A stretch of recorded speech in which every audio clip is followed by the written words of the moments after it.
So you've been at the bedside and you've been in leadership. How do young nurses and even more seasoned nurses, because I think that they feel they have to accept any and every kind of treatment or work condition and they don't have much of a choice.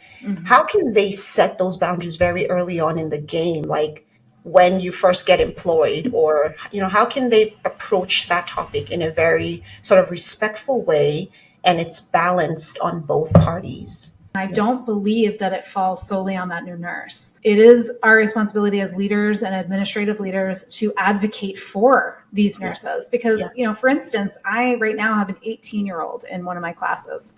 She will be 20 when she becomes a nurse. While she is an amazingly stellar student, there's concern. She's young. Like, our brains aren't even fully developed yet, right? Like, what are our priorities? Like, what do we want to do in life? We're not even really sure. And so it's up to us as leaders to instill this and do this work with these young nurses. The one thing that I will say to any nurse, you need to hold your power. You are interviewing that organization. They are not interviewing you. We are in high demand as nurses. They will hire you, and it doesn't matter if you did great on your interview or you didn't do well on your interview. But we need to interview the organizations and be sure that the culture speaks to mentoring me as a new nurse. What are you going to do for me to help me? And I think that's the trouble that we're in because we have young nurses who don't necessarily know how to set those boundaries and do these things. They're being taken advantage of by administratives, or I shouldn't even say that.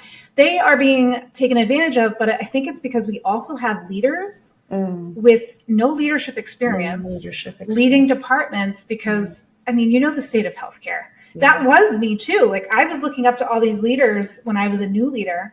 And it didn't feel like I was doing the right thing, but everybody above me was like, no, this is the right thing. You should do it like this. You should do it like this. And it wasn't until I said, screw that, I'm doing my own thing, that I really saw change on my department.